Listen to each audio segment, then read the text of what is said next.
हरिओम. राजा जनक आणि सर्वज्ञानी श्री अष्टावक्र यांचा ज्ञानसंवाद. अष्टावक्र गीता अध्याय 2, श्लोक 24. मय्यानंत महंबोधो चित्तवाते प्रशाम्यते आभाग्याजीव वनिजो जगत्पोतो विनश्वरः. अनुवाद. अनंत महासागराप्रमाणे मी म्हणजे आत्मा असून चित्तरूपी हवा थांबल्यावर जीवरूपी व्यापाराच्या दुर्दैवाने जगतरूपी नौकेचा नाश होतो. विवेचन. जनक म्हणतात, आत्मरूपी समुद्र तर शांत आहे, निर्मळ आहे, क्षोभरहित आहे, निर्दोष आहे, निर्विकार आहे. जर चित्तरूपी हवा नसेल तर त्यात तरंग निर्माण होणार नाही. ह्या चित्तामुळेच आत्मारूपी समुद्रात तरंग निर्माण होतात. चित्तवृत्तीमुळे तरंगरूपी वासना निर्माण होतात. हे तरंग आत्मरूपी समुद्रापेक्षा वेगळे नाहीत, परंतु अहंभावामुळे हे वेगळे वाटू लागतात. आपले अस्तित्व वेगळे मानू लागतात. हे अज्ञान अहंकारामुळे निर्माण होते. जगाला आत्म्यापेक्षा वेगळे किंवा नष्ट करणे ईश्वरीय नियमाचे उल्लंघन आहे. हेच ते पाप आहे ज्याची शिक्षा परमेश्वर जरूर देतो. आत्महत्येच्या मागे ही सुद्धा समजूत आहे की ही सुद्धा वासना आहे. ज्यांची वासना सर्वात जास्त असेल आणि जग त्या वासना पूर्ण करू शकत नसेल तर मग ते आत्महत्येची मदत घेतात. आत्महत्या वासनामुक्तीचा उपाय कधीच असू शकत नाही. महावीरासारखी व्यक्तिमत्वे आत्मज्ञानी झाल्यानंतर सुद्धा 40 वर्ष जिवंत राहिली. ते म्हणत की जेवढ्या वेळेसाठी ईश्वराने हे शरीर दिले आहे ते योग्य वेळेच्या आधीच एखाद्या रांजण किंवा माठासारखे फोडून टाकून ही सुद्धा वासनाच आहे. ह्या शरीराने माझे काम पूर्ण केले, आता त्याला नष्ट करू ही सुद्धा वासनाच आहे, स्वार्थ आहे. हा घट स्वाभाविकपणे जेव्हा फुटणार आहे तेव्हा फुटून जाऊ. फोडण्याची इच्छा उचित नाही. दीर्घ उपवास करून जे कोणी प्राणत्याग करू इच्छितात ते सुद्धा महापाप करतात, कारण तसे करणे सृष्टीच्या नियमांच्या विरुद्ध आहे. अशा व्यक्ती जणू जगताना अशी अट घालतात की असे असेल तसे घडेल तरच जगेल, अन्यथा जगणे व्यर्थ आहे. आपली अट पूर्ण झाली तर आत्महत्या करून घेतात. आत्महत्या करणारा मनातून भोगाच्या वासनेने ग्रस्त आहे, म्हणून हे पाप आहे. शिवाय अनेकांना आपण मेल्यावर आपल्याला लोकांनी महान समजावे अशी वासना असते. वासनेसाठी केलेला जीवन त्याग ही पापच आहे. मग राजा जनक जगण्याच्या इच्छेला बंधन का म्हणतो? राजा जनक म्हणतो की इच्छा बंधन आहे. जगण्याची इच्छा सुद्धा बंधन आहे. जगण्याची इच्छा भोगांच्या इच्छेतून निर्माण होते. अधिक जगलो तर अधिक भोग भोगेन अशी भोगेच्छा आहे. जर भोगांची इच्छा नाही, अन्य कोणती वासना नाही, आपले परके व रोग द्वेष नाही, भेद नाही, सर्व सृष्टी आत्म्याचेच रूप जाणून लागली. जेवढ्या वैयक्तिक आकांक्षा होत्या त्या नामशेष झाल्या. तरी सुद्धा जगण्याची इच्छा करणे म्हणजे काहीतरी वासना शिल्लक आहे. मोह ममता राग द्वेष मनात कायम आहेत. सर्व वासना इच्छा संपल्यावर शरीर जिवंत राहील, पण आकांक्षा रहित राहील. साधे निसर्ग सुलभ अस्तित्व राहील. जीवन राहील, पण कर्म किंवा जगाबद्दल आग्रह राहणार नाही. अशी व्यक्ती जीवनमुक्त होईल. असे जगणे ही एक उच्च कोटीची कला आहे. ह्या कलेचे ज्ञान नसल्याने अज्ञानी दुःखी राहतात. दुःख काही भाग्य किंवा नशीब नसते आणि ईश्वराचा शाप सुद्धा नसतो. व स्वतंत्र मानण्यामुळेच काम, क्रोध, लोभ, मद, मत्सर, माया या प्रवृत्ती वाढल्या.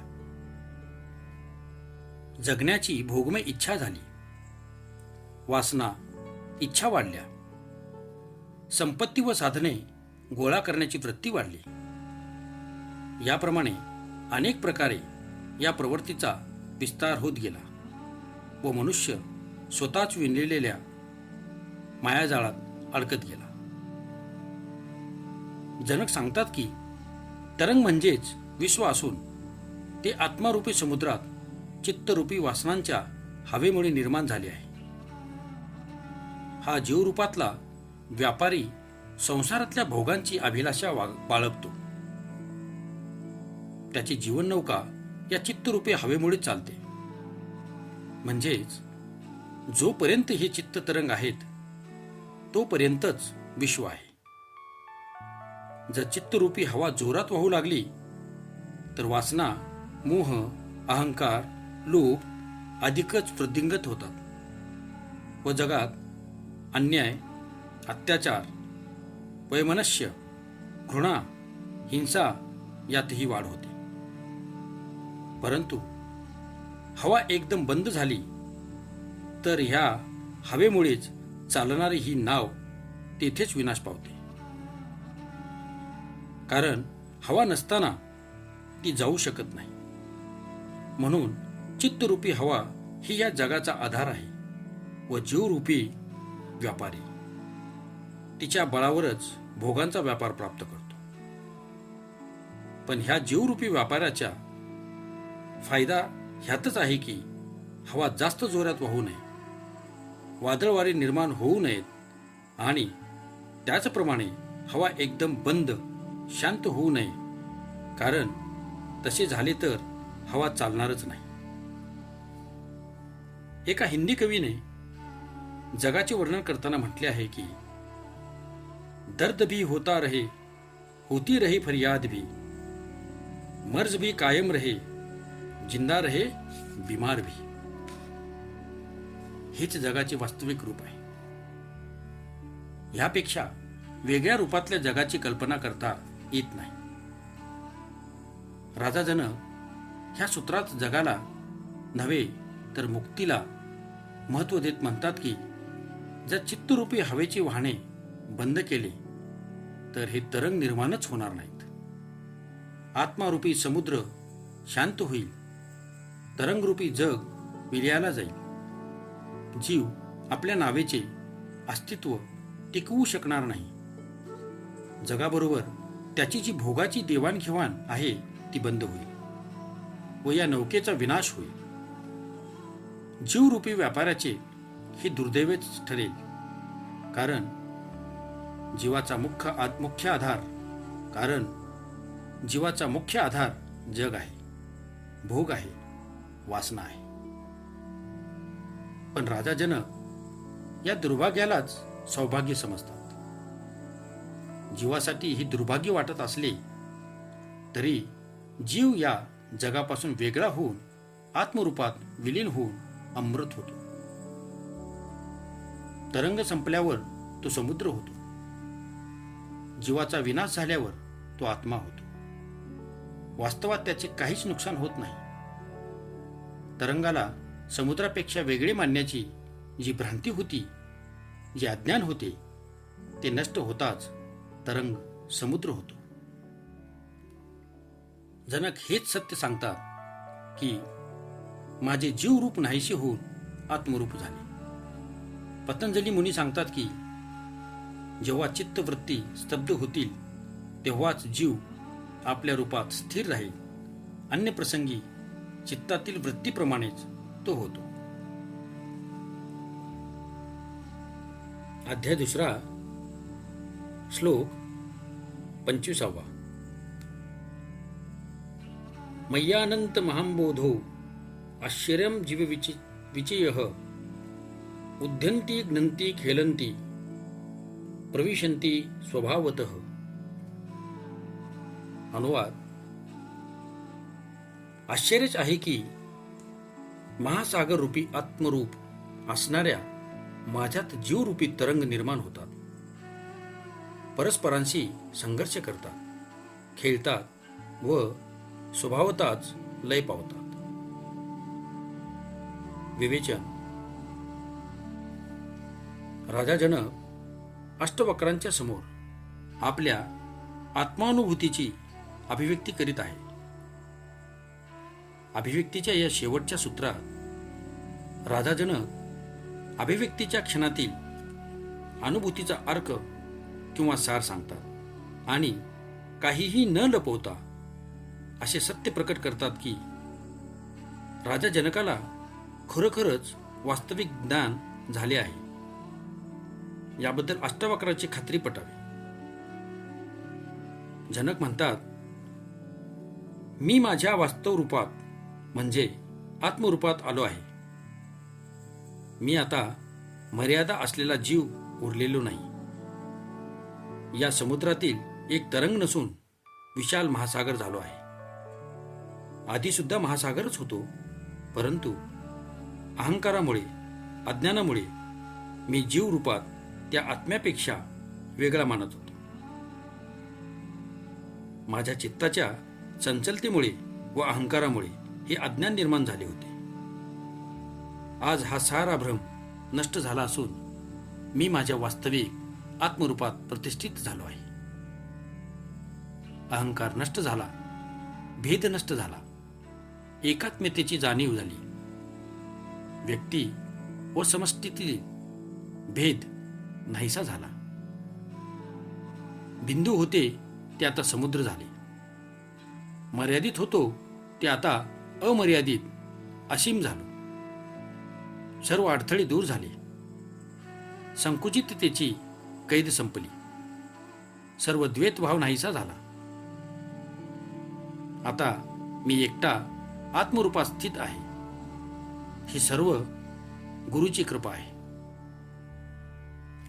आता या आत्मरूपी महासागरात जीवरूपी तरंग निर्माण होतात, परस्परांशी संघर्ष करतात, खेळतात व स्वभावतः लय पावतात. ह्यावरून हे तथ्य समजून घ्यायला हवे की एकदा तरंग शांत झाल्यावर पुन्हा का निर्माण होतात किंवा पुन्हा निर्माण होतात याचा अर्थ तरंग शांत झालेले नाहीत. याबाबत राजा जनक सांगतात की एकदा सर्व शांत झाले, तरंग निर्माण होणे बंद झाले, मी आपल्या स्वरूपाला जाणले की मी जग नसून आत्मा आहे, तरंग नसून समुद्र आहे, जीव नसून आत्मा आहे, परंतु चित्ताचा स्वभाव आहे चंचलता. ह्यातून तरंग निर्माण होणारच. हे वासनेचे तरंग तरीही निर्माण होतात, परस्पराशी संघर्ष करतात, खेळतात, परंतु मी स्वतःला या सर्वांपेक्षा भिन्न मानण्यास शिकलो असल्याने या वासना तरंगाच्या माझ्यावर काहीच प्रभाव पडत नाही. मी या सर्वांचा दृष्टा झालो आहे, साक्षी झालो आहे. मी फक्त बघतोय. पहिल्यांदा त्या माझ्यावर हुकूमत गाजवत असतात, आता मी त्यांच्यावर हुकूमत गाजवतो. मी दृष्टा झाल्याने आता हे तरंग निर्माण होतात व नंतर आपोआप शांत होतात. पहिल्यांदा यांना शांत करण्यासाठी योग समाधी, जप, तप, उपासना, न जाणो अजून काहीतरी आणि कितीतरी अन्य मार्गाने यांना निरोध करण्यासाठी मी प्रयत्न करीत होतो. पण आता साक्षी द्रष्टा झाल्याने हे तरंग स्वाभाविकपणे शांत होतात. मी तर जणू आता या सर्व तरंगाच्या खेळाचे नाटक पाहतोय. एकदा मी फक्त प्रेक्षक व तटस्थ झालो आहे. समुद्र किनाऱ्यावर बसून हा लाटांचा खेळ पाहतोय. हीच आत्मदृष्टी आहे. संसार सारा तसाच आहे. विश्व तेच आहे. त्याच्यात कोणतेही परिवर्तन झालेले नाही. कोणी व्यक्तीला ज्ञानदृष्टी प्राप्त झाल्याने जगातील गती विधीत काही बदल होत नसतो. केवळ एका ज्ञानी माणसाला जी ज्ञानाची प्राप्ती होते त्यामुळे केवळ त्याची स्वतःची जगाकडे बघण्याची दृष्टी बदलते, पाहण्याची पद्धत बदलते. अज्ञानी जगातील सर्व व्यवहारात गुरफटून जातो. ज्ञानी किनाऱ्यावर उभा राहतो. जगात राहूनही तो जगापासून, पाण्यातले कमळ पाण्यापासून अलिप्त राहते तसा अलिप्त राहतो. हीच ज्ञानी माणसाची प्राप्ती आहे. आत्मज्ञानामुळे मन, बुद्धी, चित्त, अहंकार हे नष्ट होत नाही. हे सर्व आत्म्यात विलीन होतात व स्वभावतः पुन्हा निर्माण होतात. परंतु यांचा पुन्हा पुन्हा निरोध करावा लागत नाही. ज्ञानी साक्षी झाल्याने त्याच्यावर प्रभाव पडत नाही. राजा जनकाला ज्या एका घटनेत जे प्राप्त झाले ते अमोल आहे. अशी घटना हळूहळू घडत नाही तर एका क्षणात घटित होते. त्या क्षणी जर साधकाची पूर्वतयारी नसेल तर तो त्या शक्तीचा स्वीकार करू शकत नाही. त्यामुळे त्याला वेळ लागू शकते किंवा त्याचा मृत्यू होऊ शकतो. म्हणून आत्मज्ञानाची घटना घडताना गुरूंची उपस्थिती आवश्यक आहे. अचानक होणारे हे संपूर्ण परिवर्तन साधकाच्या शरीराला, मनाला, इंद्रियांना, स्नायूंना हादरवून टाकते. हा सामान्य अनुभव नाही. हा त्या विराटाचा अनुभव आहे. ह्या विराटाच्या दर्शनाने अर्जुन भयभीत झाला होता. अर्जुन कृष्णाला म्हणाला की आपले तेज मर्यादित करा. सामान्य सुखाचे सुद्धा मनुष्य वेडा होतो तर त्या विराट ज्ञानाचे सुख तो कसे काय सहजरित्या स्वीकारू शकणार. म्हणून गुरु त्यावेळेस मदत करतात. सांगितल्यामुळे सुखाचा व दुःखाचा भार कमी होतो. म्हणून ते सहन करणे शक्य होते. राजा जनकाने जे अनुभवले त्याची अभिव्यक्ती करून त्या अनुभवामुळे उद्भवलेला आवेग कमी करतात. यासाठी गुरुची उपस्थिती आवश्यक मानली आहे. ओम शांती शांती शांती.